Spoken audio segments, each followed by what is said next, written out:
छठा बाब, मोहरे।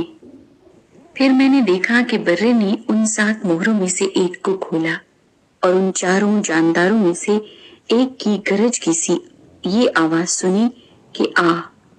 और मैंने निगाह की तो क्या देखता हूँ कि एक सफेद घोड़ा है और उसका सवार कमान लिए हुए है।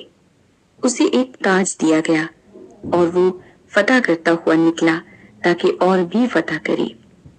और जब उसने दूसरी मोहर खोली तो मैंने दूसरे जानदार को ये कहते सुना कि आ। फिर एक और घोड़ा निकला जिसका रंग लाल था।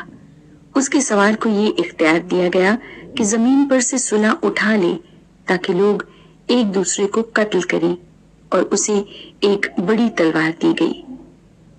और जब मैंने तीसरी मोहर खोली तो मैंने तीसरे जानदार को ये कहते सुना कि आ। और मैंने निगाह की तो क्या देखता हूँ कि एक काला घोड़ा है और उसके सवार के हाथ में एक तराजू है। और मैंने गोया उन 4 जानदारों के बीच में से ये आवाज आती सुनी कि गेहूं दीनार के सेर भर और जौ दीनार के 3 सेर और तेल और मैं का नुकसान ना कर। और जब उसने चौथी मोहर खोली तो मैंने चौथे जानदार को ये कहते सुना कि आ। और मैंने निगाह की तो क्या देखता हूँ कि एक जर्द सा घोड़ा है और उसके सवार का नाम मौत है, और आलमी अरवा उसके पीछे पीछे है। और इनको चौथाई जमीन पर ये इख्तियार दिया गया कि तलवार और काल और वबा और जमीन के दरिंदों से लोगों को हलाक करे। और जब उसने 5वीं मोहर खोली तो मैंने कुर्बानगाह के नीचे उनकी रूहें देखी जो खुदा के कलाम के सबब से और गवाही पर कायम रहने के बायस मारे गए थे। और वो बड़ी आवाज से चिल्ला कर बोली कि ऐ मालिक, ऐ कदूस व बरहक, तू कब तक इंसाफ ना करेगा और जमीन के रहने वालों से हमारे खून का बदला ना लेगा।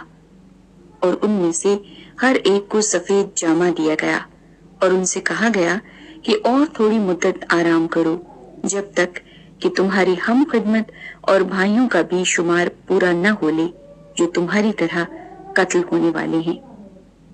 और जब उसने 6ठी मोहर खोली तो मैंने देखा कि एक बड़ा भूचाल आया और सूरज कमल की मानिंद काला और सारा चांद खून सा हो गया। और आसमान के सितारे इस तरह जमीन पर गिर पड़े जिस तरह जोर की आंधी से हिलकर इंजीर के दरख्त में से कच्चे फल गिर पड़ते हैं। और आसमान इस तरह सिरक गया जिस तरह मकतूब लपेटने से सिरक जाता है। और हर एक पहाड़ और टापू अपनी जगह से टल गया। और जमीन के बादशाह और अमीर और फौजी सरदार और मालदार और जोर आवर और तमाम गुलाम और आजाद पहाड़ों के गारों और चट्टानों में जा छुपे और पहाड़ों और चट्टानों से कहने लगे कि हम पर गिर पड़ो और हमें उसकी नजर से जो तख्त पर बैठा हुआ है और बर्रे के गजब से छुपा लो, क्योंकि उनके गजब का रोजे अजीम आ पहुंचा। अब कौन ठहर सकता है।